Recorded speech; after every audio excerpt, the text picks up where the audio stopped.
Olá, está começando mais um Cenários.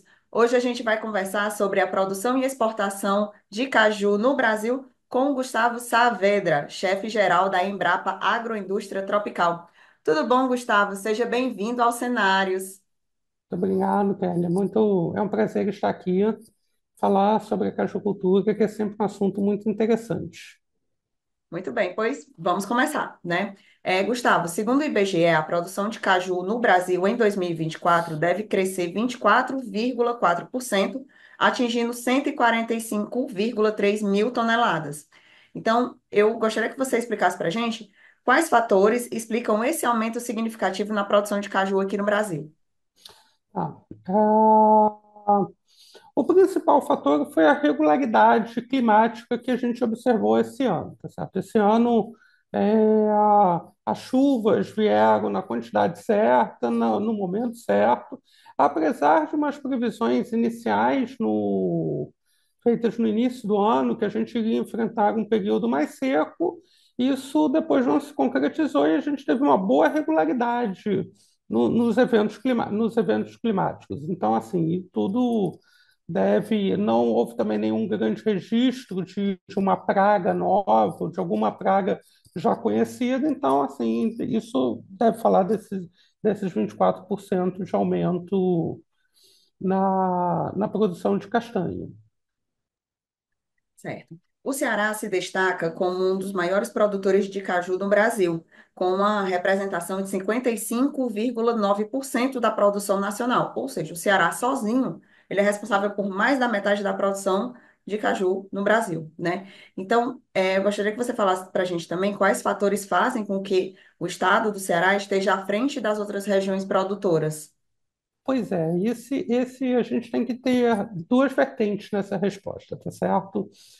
Por que que o Ceará está à frente? Porque é o estado que mais área tem. Então, hoje, a média dos principais estados produtores ela é muito parecida, ali entre 450 e 500 quilos de castanha por hectare. O Ceará tem um fator a mais, que é o estado que mais adotou a tecnologia do cajueiro anão.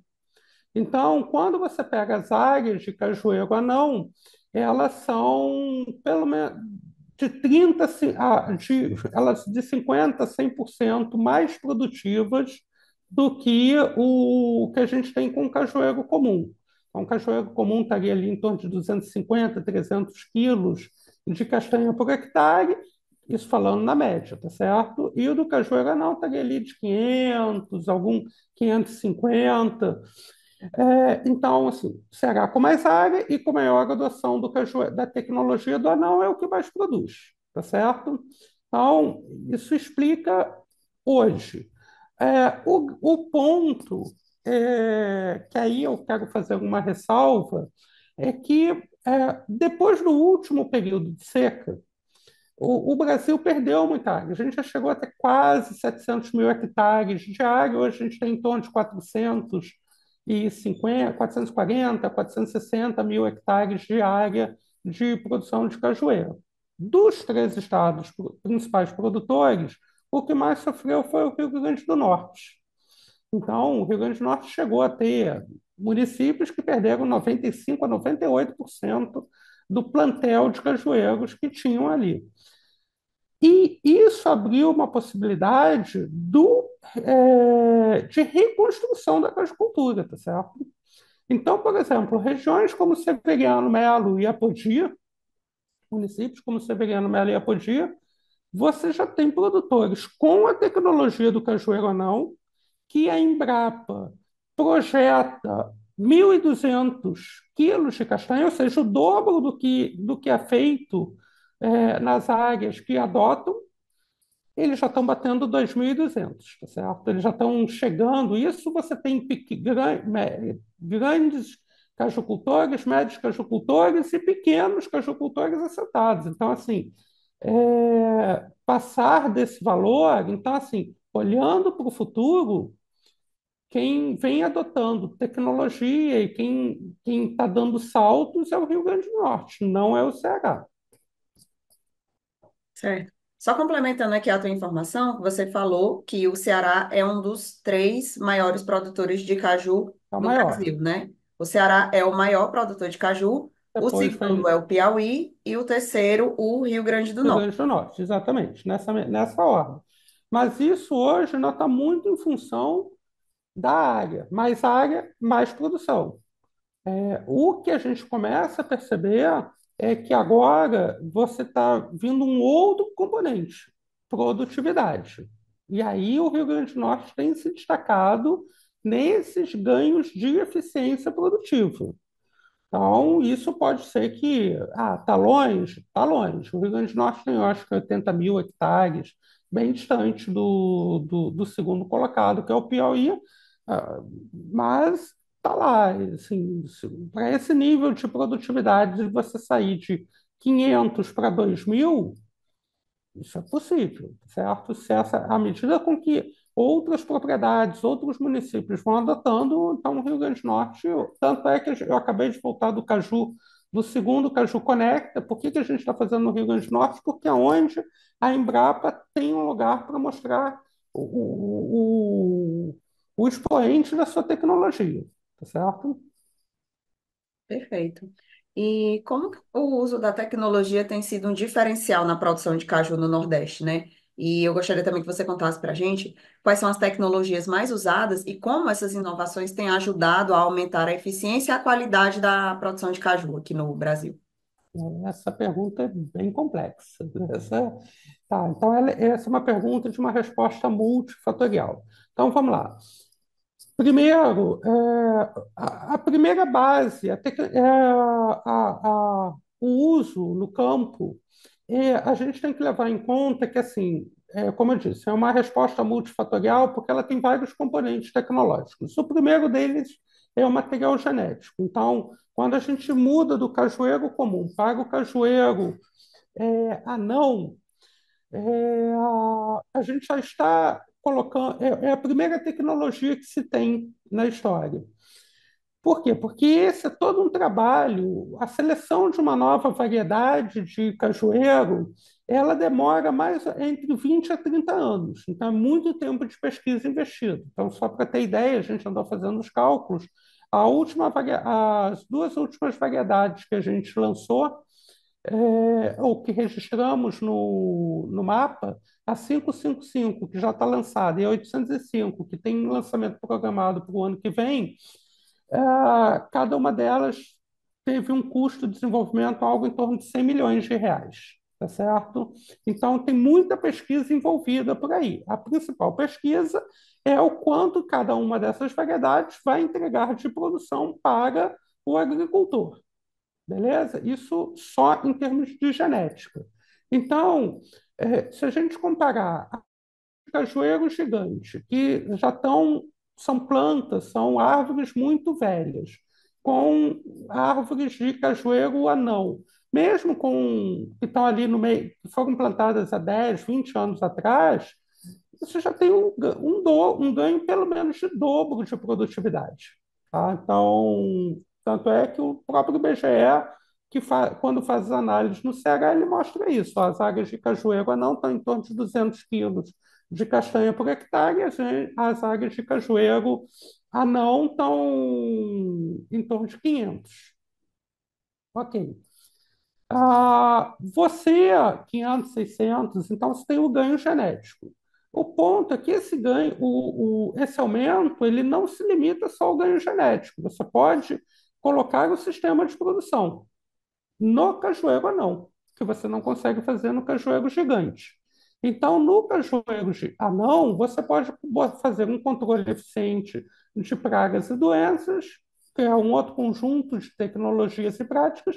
Você pode fazer a adubação, tanto de solo quanto foliar, que é outro conjunto de práticas agrícolas, e você ainda pode fazer as podas de condução, revigoração. Então, você pode ter, tá vendo? Todo esse conjunto que se agrega à base genética pode levar à produção, e é por isso que a gente estava ontem no Rio Grande do Norte, para 1.200, 1.500 e até mesmo surpreendente 2.000 quilos de castanha por hectare. 2.200, que os produtores nos falaram. Eles disseram, "Ó, a gente chegou a 2.200. Tá? Então, e eles, nós, e achamos que podemos ir mais. Óbvio, tem um Certo. recorte climático também. Então, assim, nas condições que eles já estão projetando para o final desse ano também, de uma boa regularidade de chuvas, tudo, mas, assim, eles estão realmente falando em valores até que é muito além do que a gente... E tudo em sequeiro. Isso que eu gostaria, isso aqui não estou falando de irrigado, tá certo? Irrigado aí é uma outra história, já pode bater até 6.000 quilos de castanha, mas não é o modelo do Nordeste, tá certo? A gente acredita muito no sequeiro, mas a gente sair dos 200 do que era o nosso passado para 2.000, que é a sinalização de futuro, isso é... A gente estaria, se todas as nossas áreas estivessem nesse nível de produção, a gente estaria falando de 1 milhão de toneladas, certo? Tá certo. E, Gustavo, quais são as principais práticas sustentáveis adotadas pelos produtores de caju no Nordeste, principalmente aqui no Ceará, né? Vamos trazer aqui para o nosso estado Uhum, também, né? E como que essas práticas têm ajudado a aumentar a produtividade e também preservar o meio ambiente, claro, né? certo. Veja, esse é um ponto, esse eu acho que é o principal desafio da gente na transferência da nossa tecnologia. O cajueiro sempre deu certo. Então, quando você tem uma cultura estabelecida, a gente tem um problema de mudança cultural. Então, os cajueiros sempre fizeram parte da nossa paisagem. A gente anda, vê caju, vê populações produzindo caju. Então, hoje, Principalmente na estrada, né? Quando você está indo para o na interior, estrada, sempre tem. exatamente, principalmente aqui na zona litorânea, Sim, você sempre tem cajueiros. Isso sempre fez parte da paisagem é, verdade. do Ceará. Então, às vezes tem um agricultor ali que o pai dele cultivou caju, o avô dele cultivou caju, e eles estão ali. Então, assim, se deu certo com meu pai comia, e com meu avô, por que que eu tenho que mudar? Só que esta prática, muitas vezes, vamos falando de sustentabilidade, eu acho que a primeira sustentabilidade é a sustentabilidade econômica e produtiva. Essa conta não fecha. Com o cajueiro gigante ou com o cajueiro anão não manejado, a conta não fecha. E aí, como diz um amigo meu, quando o produtor está no vermelho, ele não pensa no verde. Então, a primeira coisa, até para a gente conseguir boas sustentabilidades ambientais, é o produtor ele estar no verde. A não ser que a gente considere o extrativismo assim, o extrativismo do jeito que ele é feito como uma prática sustentável. Tudo bem, ele não aplica nada, ele não aplica defensivo, ele não aplica adubo, mas ele também não ganha dinheiro, ele não tem renda, ele também não desestimula os filhos dele até continuarem com aquela produção. Então, assim, são áreas bastante improdutivas, vamos dizer assim. Então, assim, primeira prática nós temos que mudar do modelo gigante para o clonal. Isso a Embrapa tem materiais disponíveis há 40 anos. A gente está intensificando o treinamento para essa mudança. Então, a gente mudou muito nossa plataforma de interação com os produtores. A gente antes dava muito curso, assim, a gente saía dando curso ao longo, principalmente desse segundo semestre. O que a gente fez, a gente agora está com uma estratégia de longo prazo de formação de multiplicadores, principalmente do Senar, do Sebrae, daqueles que vão trabalhar lá nos territórios, sabe? Não é simplesmente a gente vai dar um curso e sai. Então, a gente está terminando, a gente está ao longo de uma jornada da construção desse modelo, num projeto de pesquisa organizacional, vamos dizer assim, ou num projeto de transferência, que a gente está validando as bases metodológicas disso, que a gente passa 3, 4 anos, então que a gente ensina desde o preparo do solo, vai até a primeira colheita de caju, com um nível de produção que realmente rentabilize o produtor, não só para ele ganhar dinheiro, mas também para que ele seja um amigo do meio ambiente. Então, que as práticas que ele vai usar, elas sejam não só produtivas, sociais, mas também ambientalmente adequadas, com altas taxas de retorno para ele, tá certo? Então, a gente tá fazendo, a gente testou meio que empiricamente isso no Rio Grande do Norte, agora a gente está fazendo algo mais consistente em termos experimentais na Paraíba. A gente está agora começando a montar o caminho de volta, tanto no Rio Grande do Norte quanto no Ceará, ali no litoral leste do Ceará, como ali na Grande Mossoró, tá certo? Então, que a gente aí quer depois que esse modelo se reproduza e outras pessoas, além da Embrapa, reproduzam esse modelo e os produtores ganhem, tenham alta renda, alta eficiência, ainda e no futuro a gente sonha que eles até sejam capazes de lucrar com crédito de carbono. Muito bem. E em relação ao controle de pragas, né? É um dos grandes desafios, né? Um dos desafios mais significativos da cajucultura. Então, conta pra gente, Gustavo, quais técnicas têm sido utilizadas para minimizar o uso de agrotóxicos na produção? A Embrapa defende há muito tempo o uso do manejo integrado de pragas. Então, assim, o produtor ele tem que estar ali observando. Então, assim, ele tem que estar observando sua cultura, ele tem que estar observando os sinais que cada planta emite, e daí ele, no momento certo, ele entrar com o uso, se for o caso, do defensivo adequado, tá certo? Depois que a praga ou a doença estão instaladas em ampla escala, aí é muito mais difícil controlar, mas às vezes ela começa pouquinho. Então, a primeira coisa é andar pelo cajueiral. Mas, aliás, eu diria que isso não é nem a primeira coisa. Eu acho que, primeiro, você tem coisas anteriores. Os clones, de novo, todos eles mostram uma certa, é, uns mais, outros menos, uma resistência a algumas doenças. Eles não são, nenhum deles é totalmente resistente, mas todos eles têm um certo, algum nível. Mais do que isso, uma planta saudável nutricionalmente, porque isso é um detalhe, a gente olha para a planta e não.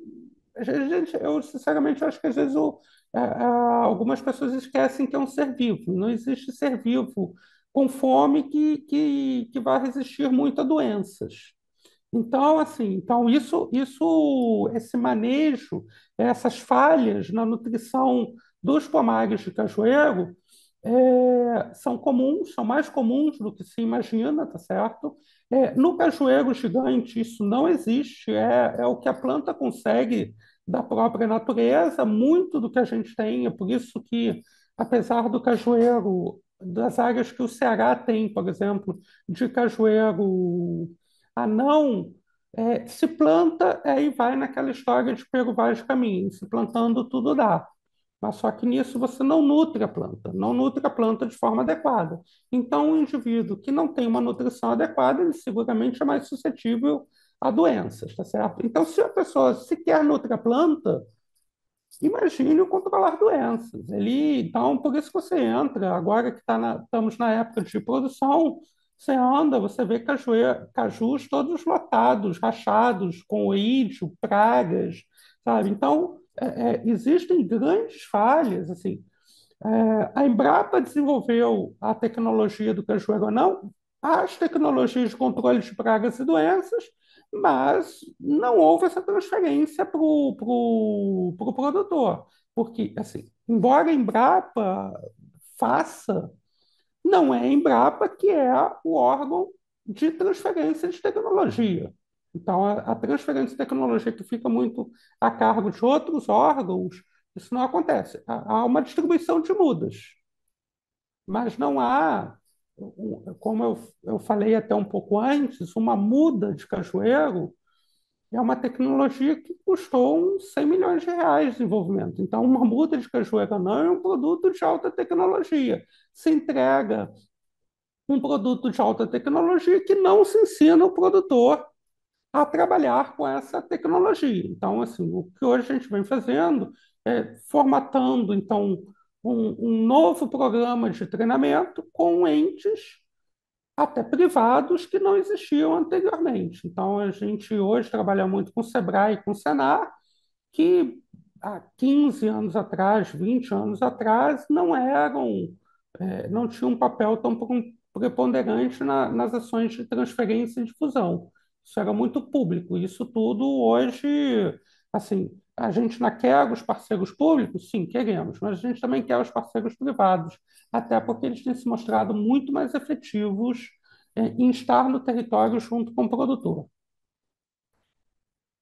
E além do pseudofruto e da castanha, quais outros subprodutos derivados do caju têm ganhado espaço no mercado nacional e no internacional? Vamos lá. O produto principal hoje ainda da cajucultura é a castanha. Na realidade, é a amêndoa. Então, você produz a castanha para depois retirar a amêndoa que está dentro dela. Então, vou pegar aqui um dado um pouco. Então, para esses 140 mil toneladas que foram produzidas, ou que devem ser produzidas esse ano, vamos arredondar para 150 mil para fazer a conta mais fácil. Você teria algo como 30 mil toneladas de amêndoa. As outras 120 mil toneladas, isso é casca. Casca com LCC.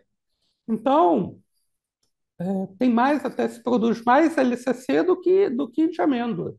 Então, enquanto vamos lá conseguir algo em torno de 24, 25% de amêndoa, você vai ter 25 a 30% de LCC. A gente não trabalha esses produtos, isso praticamente é retirado e vendido bruto, exportado de forma bruta. Então, já tem algumas empresas que vêm trabalhando, a UFC aqui desenvolve muita pesquisa com o LCC, a própria casca ela é vendida a preço de banana para banana ruim, tá certo? Porque a banana que o CH produz nas principais fazendas é uma banana até bastante cara. É, e lucrativa para os produtores. Então, assim, mas você vende a preços irrisórios a casca para empresas que vão queimar para fazer em suas fornalhas. É, o próprio pseudofruto, algumas pessoas falam 10% de aproveitamento.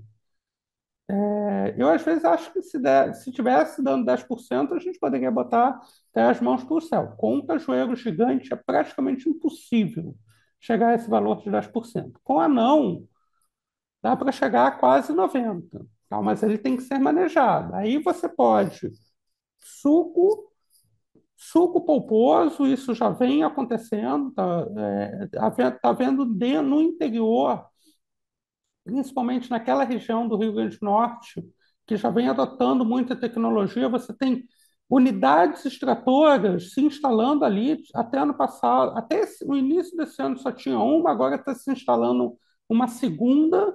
Então, tem dias que saem 5, 6 caminhões de 15 mil litros, caminhão-tanque, sabe? Aqueles que transportam gasolina. Tem uns que também transportam água e suco com suco de caju para diferentes áreas do país, saem com bombonas. Então, assim, suco, a Embrapa vem trabalhando muito a fibra. Fibra não é bagaço. O que se produz depois da retirada da polpa do caju é o bagaço. Só que esse bagaço ele precisa ser trabalhado tecnologicamente para produzir a fibra. Então, assim, a Embrapa desenvolveu dois protótipos para fazer essa conversão. Isso já existe, já é real, já tem hambúrguer de caju, já existe no mercado. É, um hambúrguer feito de fibra, então, que associa digestibilidade, bastante interessante. É uma empresa do Rio de Janeiro, para a qual a gente fez essa transferência de tecnologia.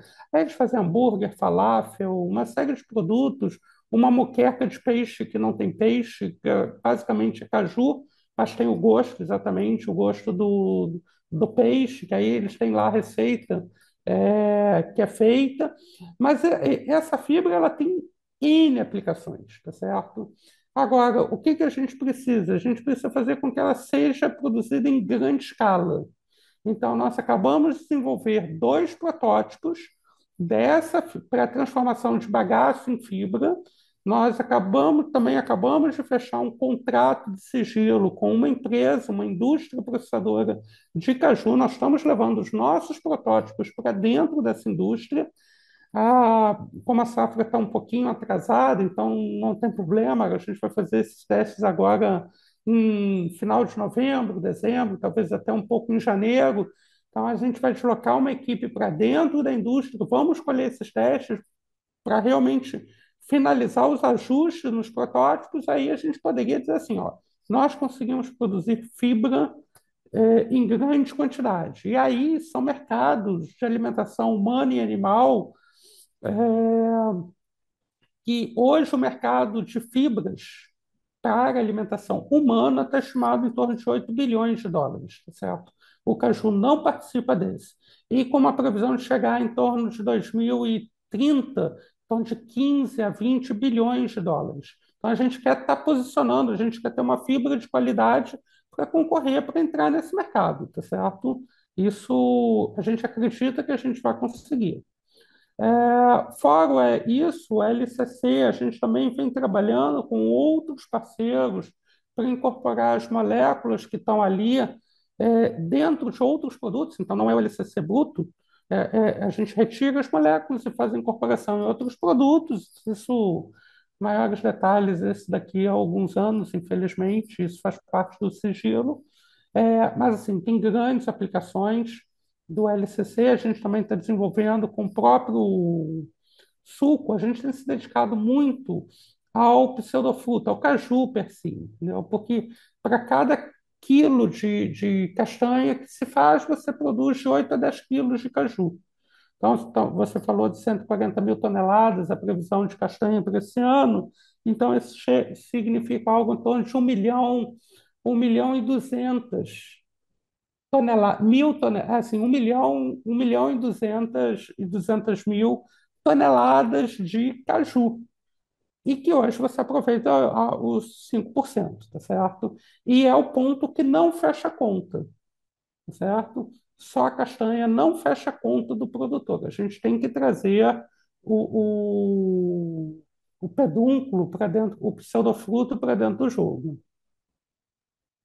E quais são os principais destinos das exportações de caju do Ceará? Você pode fazer para a gente aí um top 3 dos países que mais importam o caju da gente? Estados Unidos. Estados Unidos é o principal.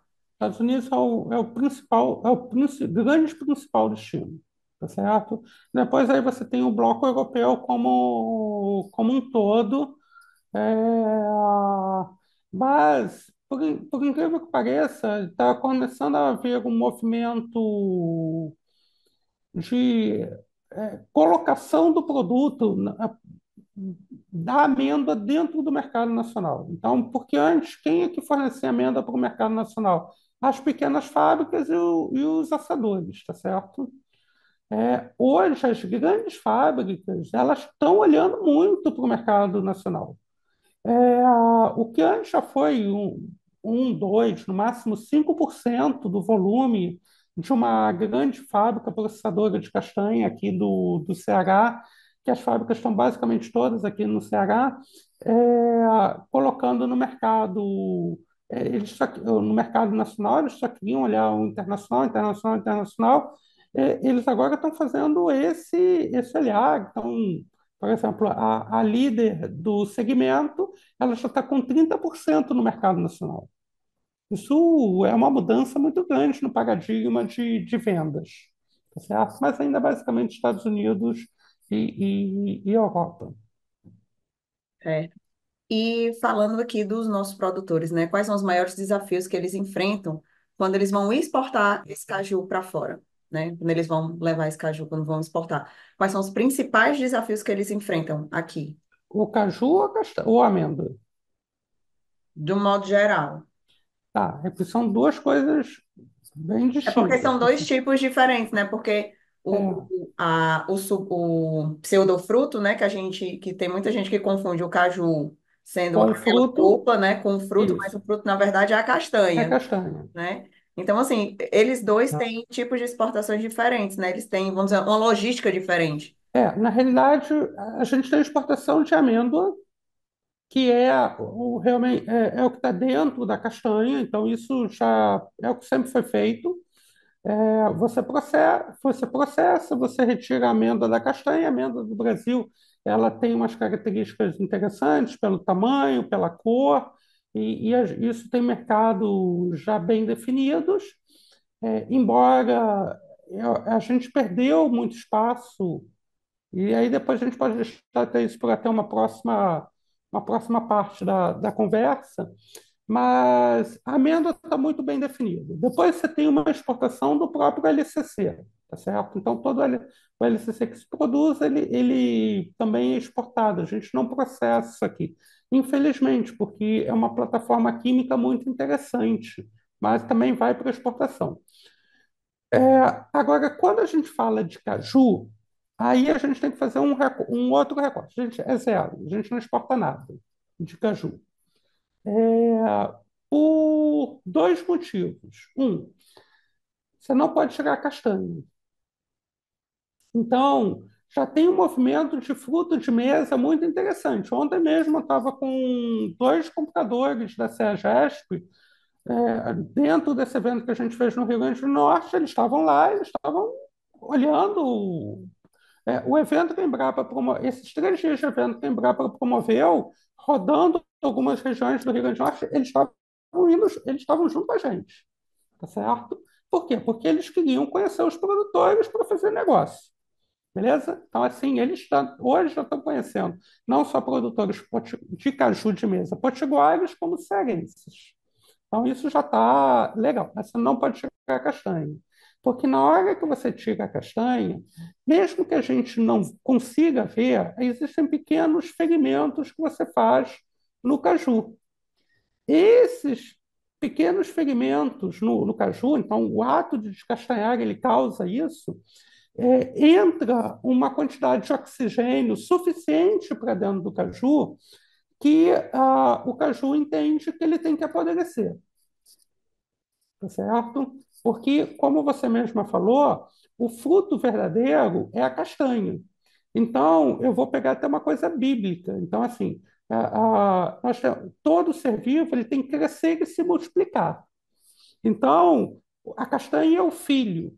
Então, é um filho, é a unidade reprodutiva, o filho que gera uma nova árvore. Na hora que ele está feito, ele tem que se livrar do pedúnculo, que é o acessório. Então, por isso, quando você tira a castanha, o pedúnculo vai rápido. Então, quando a Aquela gente. polpa, né? O A pedúnculo que polpa, você o fala, é aquela vermelho, polpinha que a gente come. exatamente, a parte amarela, laranja ou vermelha. Então, aqui, tirou a castanha, é rápido. Ele cumpriu sua função biológica, tá certo? Então, acabou. O que que acontece? Quando a gente fala de caju de mesa sendo exportado, e hoje o Nordeste exporta muito caju de mesa, consome e exporta para o Sudeste, é o conjunto todo. É o pedúnculo com a castanha. E aí a castanha se perde, porque o consumidor lá de São Paulo não manda a castanha de volta, ele joga no lixo, tá certo?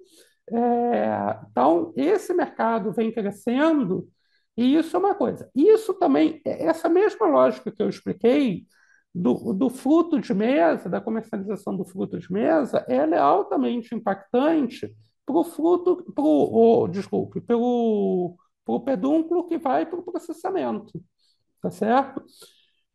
Então, a gente estava, inclusive, conversando nessa reunião que quando essa região ali do Rio Grande do Norte manda os seus pedúnculos já descastanhados para Aracati, para a unidade de processamento mais próxima ali, você chega a ter uma perda de suco no transporte que demora algumas horas de 25 a 30%. Então, isso é um prejuízo danado, não só para o produtor, como para o industrial. Por isso que a lógica de obtenção dessa polpa ela vem mudando. O que vem acontecendo? As grandes fábricas de suco elas estão comprando muitas vezes de pequenos processadores de polpa que estão na zona rural do município produtor. Né? Então, aí a perda vai ficar, ela não vai chegar, porque o produtor, eu quero castanha, beleza, você paga a castanha, ele depois põe no seu trator, na sua picape, e ele vai andar algumas horas do mesmo dia na estrada rural até chegar à unidade processadora. Então, em vez do fruto, do caju, entrar no processamento, numa grande extratora, na madrugada já do dia seguinte, ele entra na pequena extratora pouco depois da hora do almoço. Então, ele ainda conserva muito sua firmeza, tá certo? E não perdeu, porque isso também não é uma coisa linear. À medida com que o tempo vai passando, você vai acelerando a perda de firmeza e logo a perda de suco dentro do caju, e a evolução também da microbiota, fungos, leveduras que estão ali. Então, isso significa também um processamento térmico mais drástico. Então, assim, a cadeia vem experimentando algumas mudanças, mas aonde que as mudanças acontecem? Nos lugares que adotam a tecnologia do cajueiro anão, mais as tecnologias de manejo. Porque aí o dono de indústria dizendo, pô, eu vou montar uma unidade processadora nessa região porque eu resolvo vários problemas. Então, isso, em termos de lógica de cadeia, tem muita coisa interessante acontecendo. Infelizmente, nem tanto no Ceará. E, Gustavo, quais são as perspectivas e desafios para a próxima safra de caju e como as mudanças climáticas, as políticas agrícolas e os fatores econômicos podem impactar a produção? Tá? Bem, essas aí são três perguntas, tá certo? Mas vamos lá. Várias.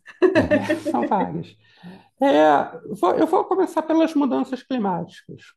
O cajueiro é uma planta muito interessante, porque, primeiro, ela é uma planta adaptada para uma condição adversa. O semiárido não é brincadeira. Produzir no semiárido não é brincadeira. O que a gente vê em termos de produção no semiárido? Muitos projetos de irrigação necessários, nenhuma crítica aos projetos de irrigação, mas você precisa de água. E o cajueiro, ele é quase que o antagônico a isso. O cajueiro ele existe no semiárido bruto. Ele é uma planta bruta. Ele foi evolutivamente desenhado para aguentar esse regime irregular de chuvas, pouca chuva. Então, às vezes, a pessoa diz: na minha região chove muito. Olha, esse ano choveu pouco, 1.500 milímetros. Eu estava numa região que, quando chove bem, chove lá 900 milímetros. E quando chove 900 milímetros, o cajueiro entrega uma produção excepcional.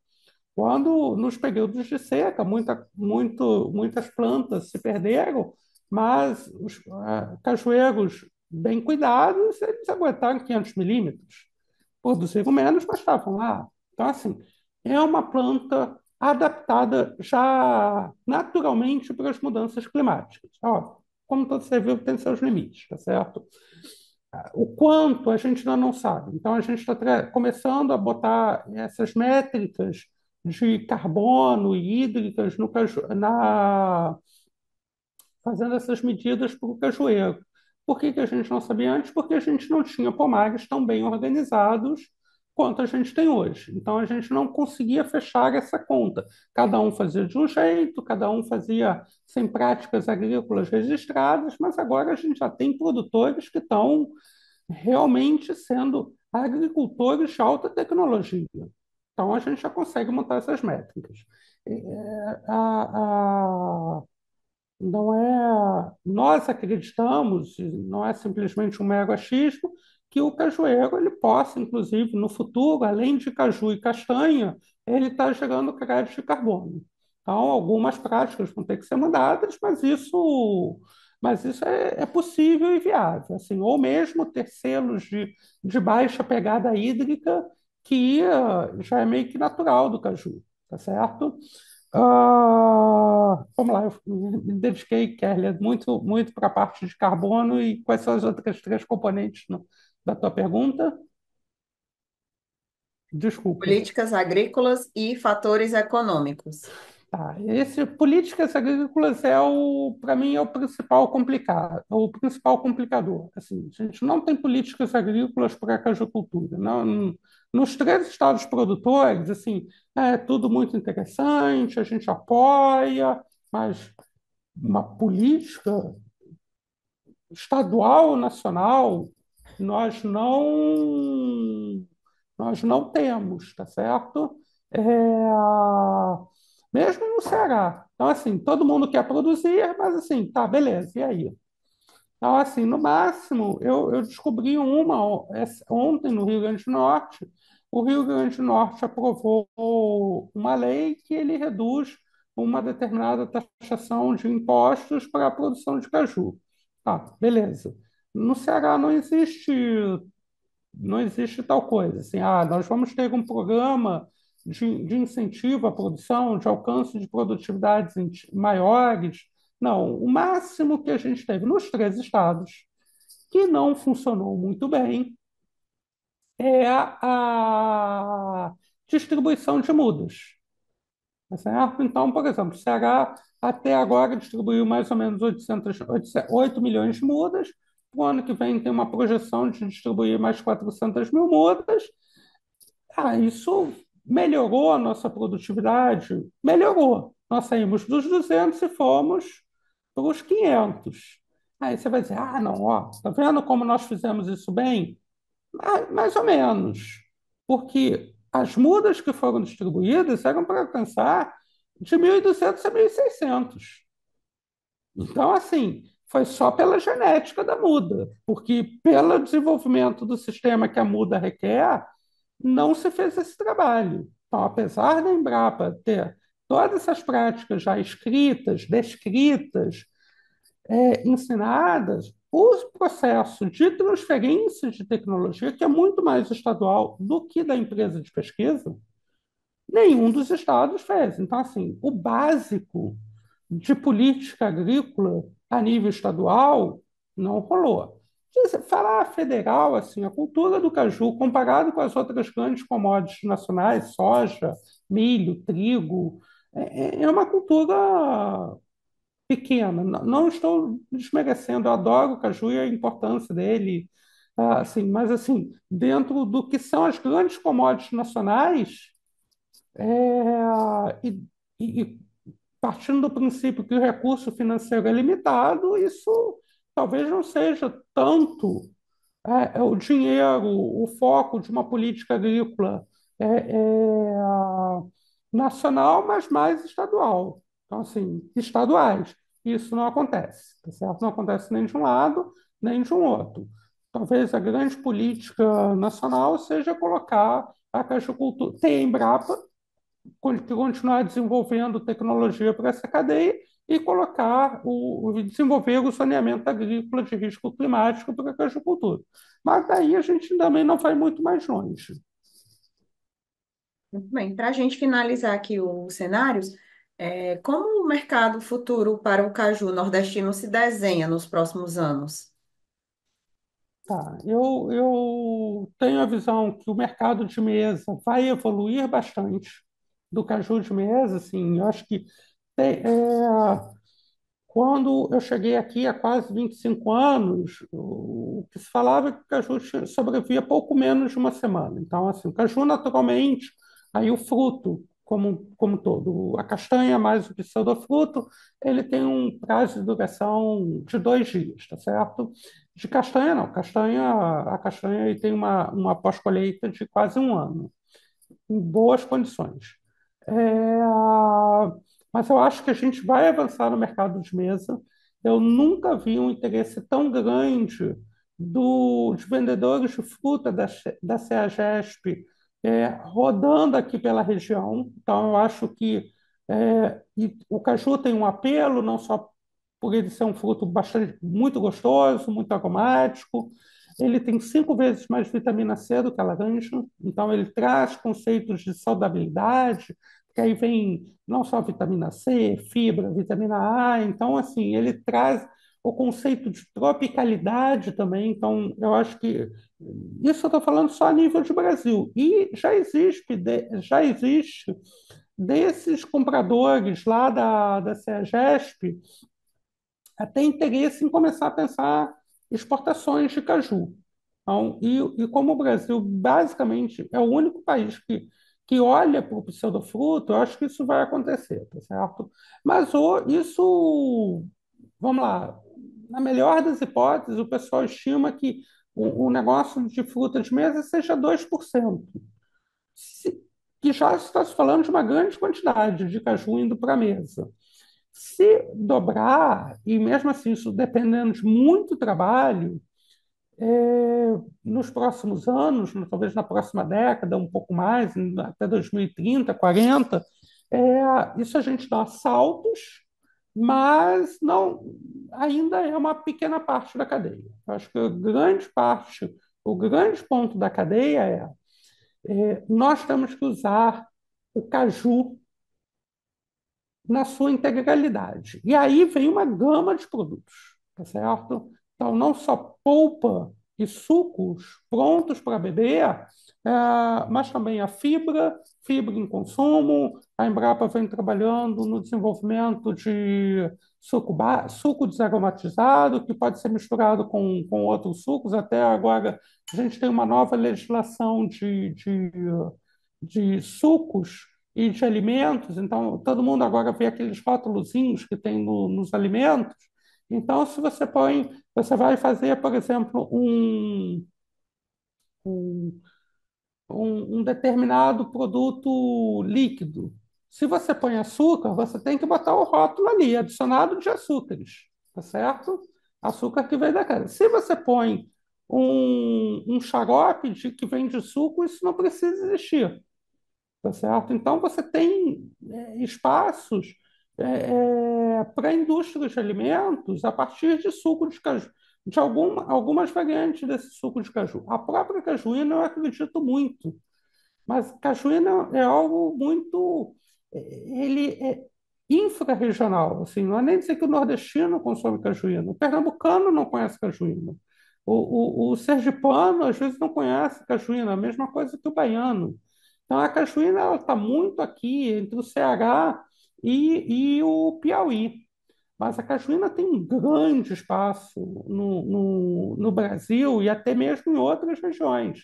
Só que aí a cajuína traz alguns desafios tecnológicos que eles precisam ser resolvidos de modo que a gente massifique a cultura da cajuína. Então, assim, para mim, cajuína é muito mais saudável que Coca-Cola.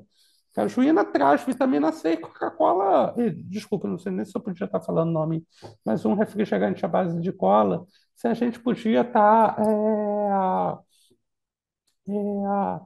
do que um refrigerante, entendeu? Ela traz vitamina C, ela Mas é traz porque, de fato, a componentes. cajuína, ela não é um... você está falando da cajuína, o refrigerante de caju ou a cajuína Não, eu estou bebida falando a mesmo? cajuína Não, mesmo. porque a cajuína, ela não chega a ser um refrigerante, Não, eu né? estou falando assim, a cajuína, Ela ela acaba sendo poderia, mais saudável do que qualquer com refrigerante que a gente for comparar certeza, aqui, com independente você, de de, marca, independente de de sabor. marca, até mesmo o próprio refrigerante de caju. A cajuína traz vitamina C, coisa que nenhum outro traz, nenhuma dessas bebidas Exatamente. traz. É uma bebida extremamente natural. Agora, ela tem desafios que impedem essa comercialização dela, a comercialização da cajuína, a partir de certas distâncias, pelo menos num preço razoável. Então botar uma cajuína no Rio de Janeiro e São Paulo é um custo que você vai para mercados chiques, não é para a população em geral, entendeu? Então, assim, você não consegue, no final das contas, vamos lá, voltando a uma das coisas que eu falei, se você está produzindo 140 mil toneladas de castanha, você está produzindo 1.200.000 toneladas de caju. Então, não pode ser coisa, não podem ser apenas soluções regionalizadas, soluções de pequeno porte.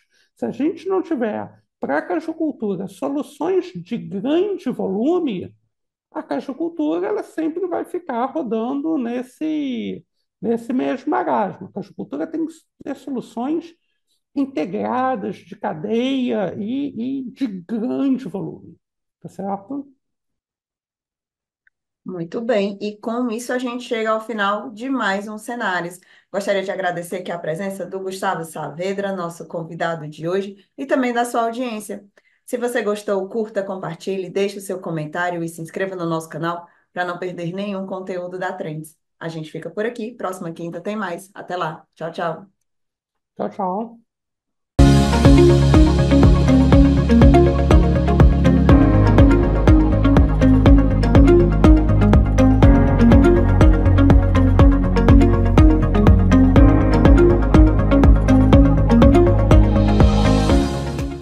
Inscreva-se no nosso canal, ative o sininho e fique por dentro dos melhores conteúdos.